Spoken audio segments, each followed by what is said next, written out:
Early blacksmithing, early track grading and leveling. Um, they were grading and leveling the railroad for a track to construct a railroad. All of the work was done by hand with horses and mules. Um, and that required teamsters and drovers to handle and train the animals. Had to have stable hands to feed and water the horses and mules. So it was a big operation. I also had to have veterinarians and also medically trained staff to help treat diseases, lameness, and medicate the animals.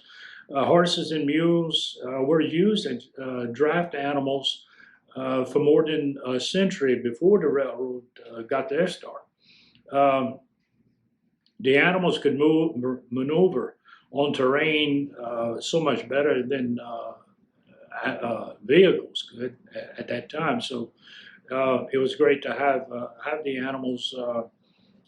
They were used to clear a path right away, remove brush, trees, tree stumps, and they also helped create miles of drainage ditches on both sides of the railroad because good drainage is good track structure. Anyway, they also needed harness makers to repair and or replace leather goods. Blacksmiths were the most uh, needed craftsmen of all. They were the jack of all trades.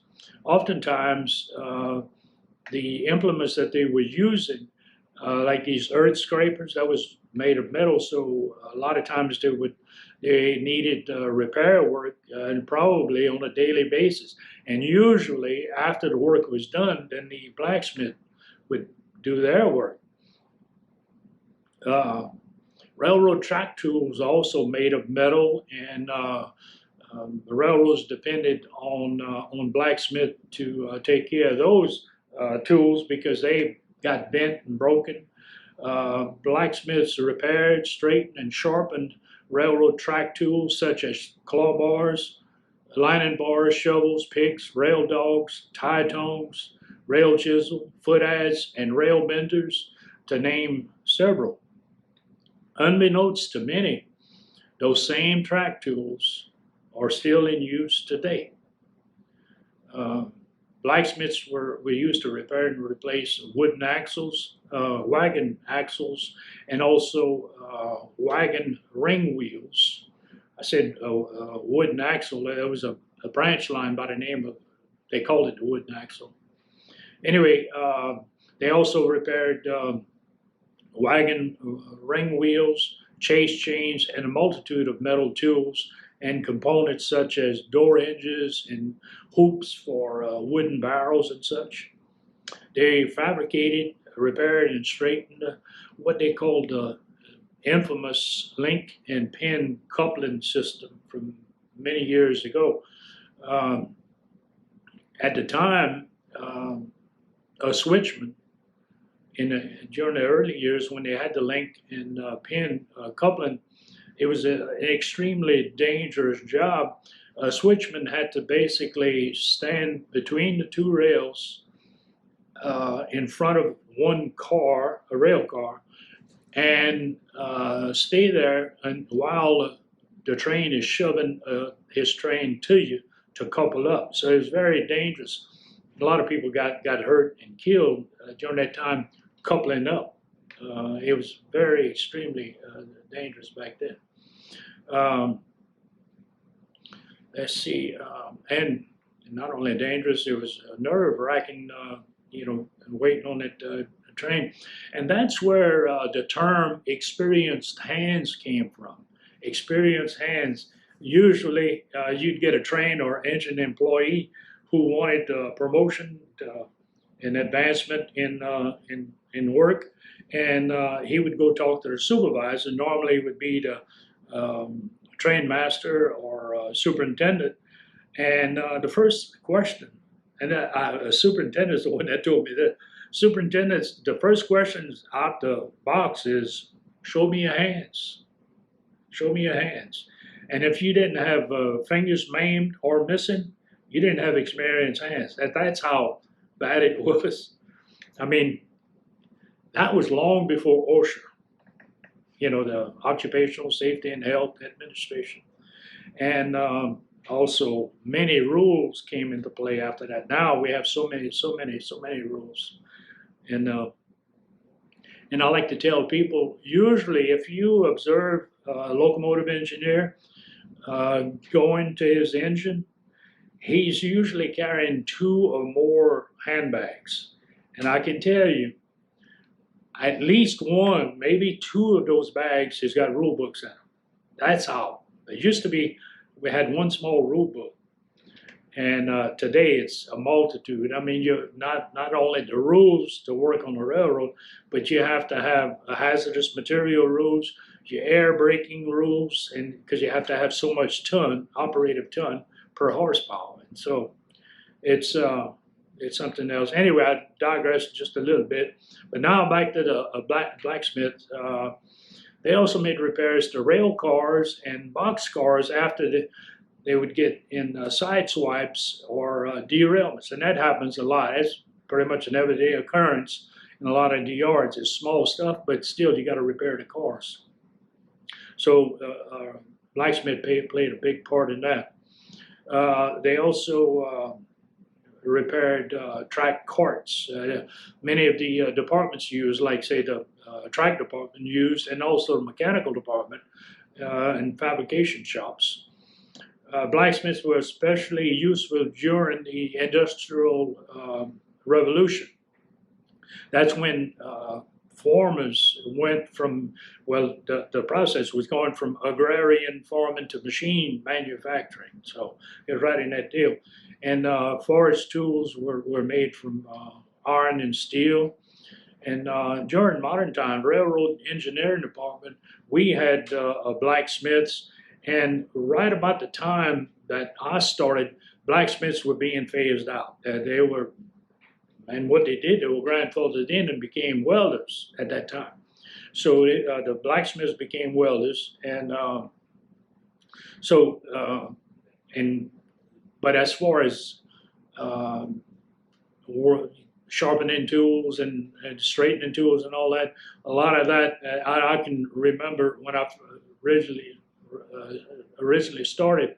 A lot of the picks that were used for crossing work and whatnot, we'd send that to an outside contractor, and it was a blacksmith, but that's what they would do. And then after a while, we cut that all together. The welders did that themselves,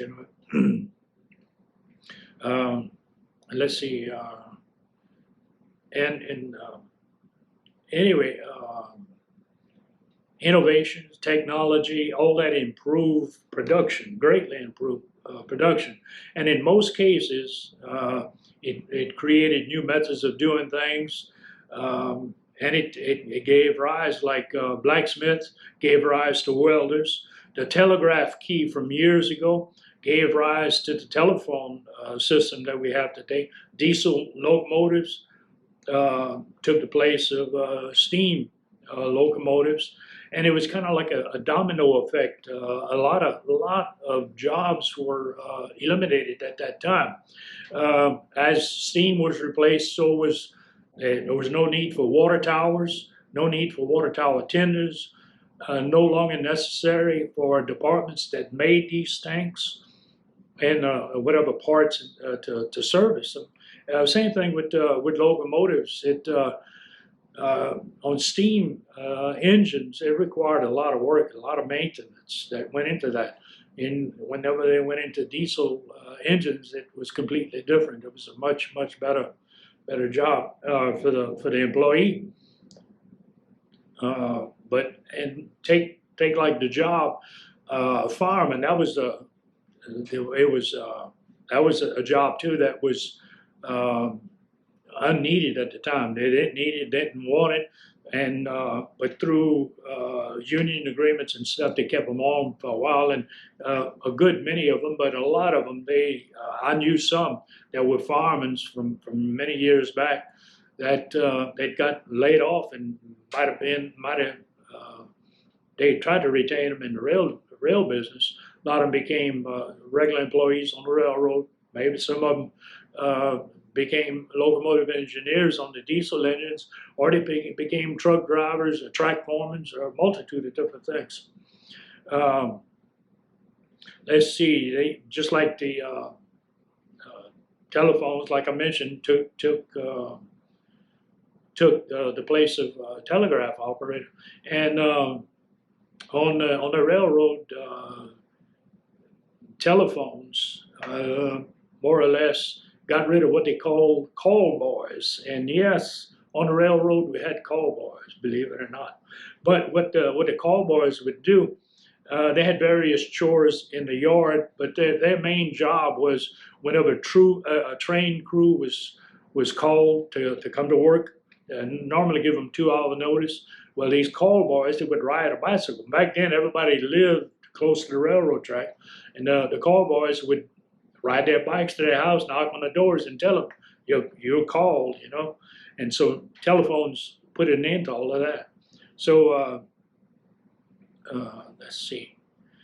Another job that was that the railroad had was crossing guards. That was all eliminated back whenever automatic crossing gates would come into play.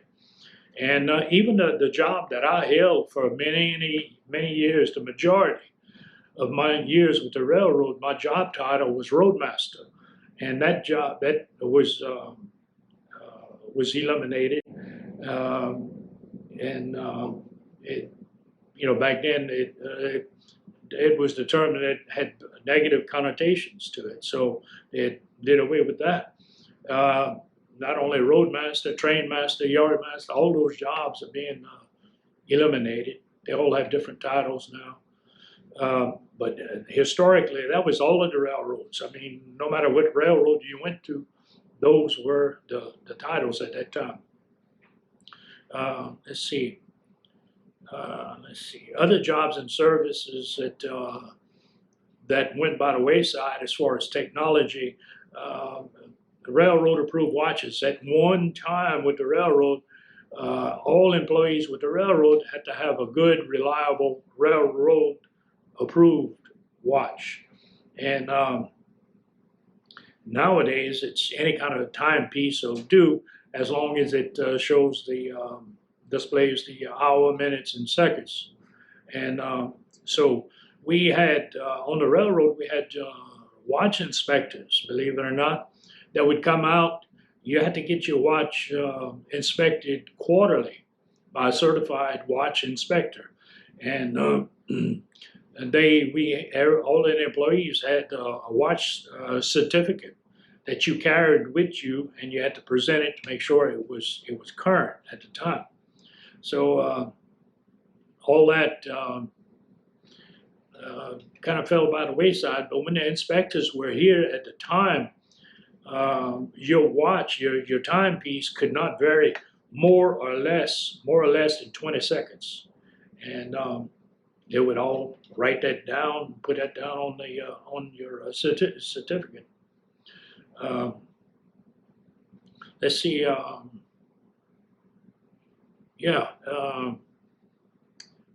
Back when, even now, when you look at a movie from years ago, the first thing you usually see an old conductor holding his pocket watch and checking the time before signaling to the engineer, highball. And highball means take off, let's go. And that all goes back, that's all, I'll tell you another little piece of history. That was before automatic signals that's in place today.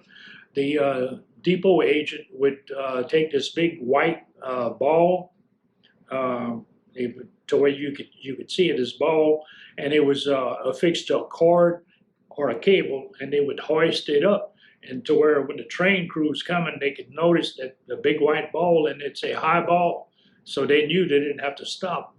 They had the coast was clear until at least the next station. So. And the radios, more or less, took the place of hand and horn signals. Back then, they still use hand signals and horn signals a little bit today, but not nearly as much as they used to at one time. Let's see, something else on a lot of the rail cars back then. They had oil-filled journal boxes on the rail cars to prevent the axles or journals to overheat. It had oil in them, kept them lubricated, and today it's all sealed, hermetically sealed bearings, so they don't need the oil, and they certainly didn't need the oilers, the people that would walk around putting oil in all of the journal boxes. And I remember seeing the people doing that all the time too. Let's see, so eliminated the carbon from filling the journal boxes. And let's see, yeah, while I'm thinking about it, these box cars on the railroad, from the days that they first built those box cars, there's no screws or anything. They sit on what they call trucks, which is a set of wheels on each side of the cars, but there's no screws or fasteners holding in place other than springs and wedges and the gravity itself. That's what holds them up on the car. That's what most of the gravity is sitting there. Anyway, I wanted to mention that sometimes, let's see, even surveyor departments, they started contracting a lot of that work out. Let's see, innovation also lost numerous train crew members. You know, at one time they had fireman, locomotive engineer, and also a switchman, a conductor. And it's almost unheard of now. It used to be a 5-man crew. Now it's usually about 2 people on the crew, and probably headed to 1-man crews soon. And even a remote control to where you wouldn't need any crews at all. Anyway, back then, I wanted to tell you the most dangerous job in America at one time was a railroad brakeman. That was the most dangerous job there was. They could not even buy life insurance. That job was so dangerous. In other words, the brakeman, his job was he would walk on top. The brakes to apply the brakes on the box car was on top of the rail car, and so they had to climb on top of the rail car and walk a narrow platform that they would walk across on the center of the cars. And that would lead from one car to the next, and they'd have to jump from one car to the next while the train was moving at the same time. And, you know, because that's where the horn signals would come in for them to apply brakes and whatnot. And it also depending on how many brakemen you needed on a train, depending on how many boxcars you had on your train. And a lot of times they got hurt and injured, killed. And the railroad, a lot of the railroad people, what they would do, they would pick up money. And that's really how the first unions came about. Because it was, when they first started out, it was a benevolent society. They would pick up money to give to the grieving widow or family members to help out. And that's how unions got started. Yeah, they would collect money from other railroad employees to give to the families. And then when the automatic braking system came into play, that did away with the brakeman's job. They didn't need as many, and certainly it was a much safer job at that time. They didn't have to climb all the way up on top, so it was a win-win for everybody. But it cost a lot of money, just like anything else. Innovation costs money. Let's see. Also, along with that, the railroad also lost a lot of clerical staff when computers were introduced. And let's see. When I hired out with Southern Pacific in 1970, sharpening picks and grinding picks and stuff, and like I mentioned, was all done by outside concern. But that's what the blacksmith would do. They would heat it cherry red and pound them until they were sharpened. So I've experienced a lot of innovations during my career. And even I experienced some technology changes whenever I was a young track inspector for a lot of years. I was a track inspector, and we would ride over the railroad tracks in a two-man motor car, which it was a little two-cylinder air-cooled old Nan gasoline engine. And we had a little walkie-talkie that worked some of the times, but we didn't have to have permits like today. Today you can't do that. But back then it was guts and nerves really to get around. But when finally we got technology to where the motor cars were taken away from us, and we were equipped with the high rail pickup truck. A high rail is, like it implies, it rides on the rail, or you could ride on the highway. It's got rail wheels on it that folds under the vehicle when you're not in use of it. But anyway, I also had a helper back then. You owned the motor car, you had a motor car operator. Along with that, we didn't need a mechanic to work on motor cars anymore. Even the title Gandy dances were changed to section hands. Then the name Gandy, I mentioned that earlier, and it was basically from the ballast. It was a certain type of ballast, and it was called Gandy rock. And so the Gandy dances was shoveling rock underneath the cross ties to elevate the track. It was picking up low spots and whatnot. But anyway, hence the name Gandy, Gandy rock, or the Gandy dancer. Yeah, those section hands replaced cross ties, repaired broken rails, fought brush fires, pretty much anything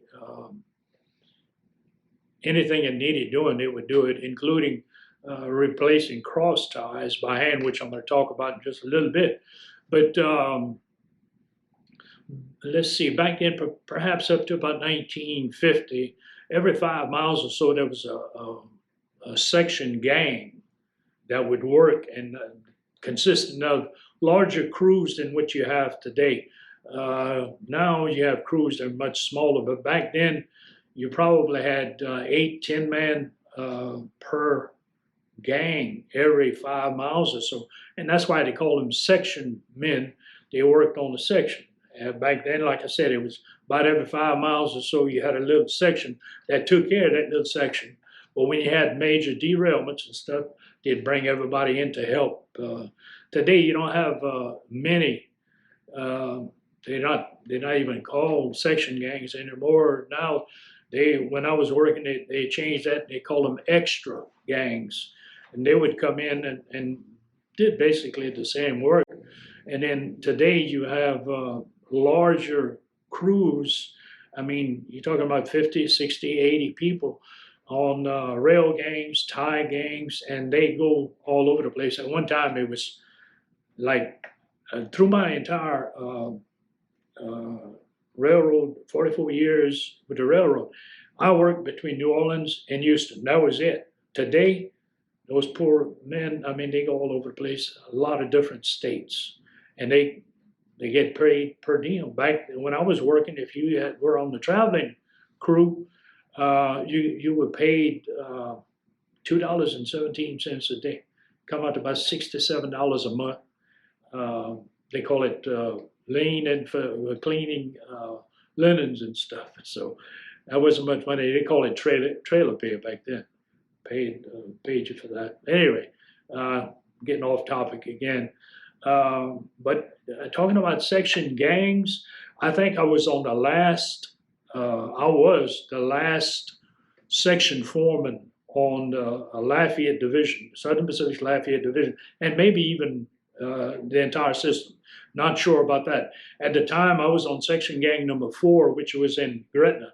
Those were the days when we worked on the wharf, like I mentioned earlier and stuff. That was in Gretna, and but then I got promoted and stuff. But anyway, uh, let's see, and even section gangs had a negative connotation to it, and they subsequently it changed. Now they call railroad laborers or trackmen, but not gangs anymore. Um, anyway, well, I take it back. There's still some gangs, but even though some people think that the name gangs has a bad negative connotation to it. Even the old sound, nostalgic or wistful sound of the old steam locomotive change. It's not like it used to sound years ago. Um, and one thing I don't know if I mentioned it about railroads. I should have mentioned it earlier. Usually, whenever you talk to people about railroads, first thing, number one question they'll ask is which side of the locomotive is the steering wheel. So, but the thing of it is, there's no steering wheel on the train. They just follow the rails. But a lot of people, believe it or not, and not only children, a lot of adults ask that. So anyway, I hope that you enjoyed this part of my presentation, and I'll talk some more about cross ties in a little bit. Thank you.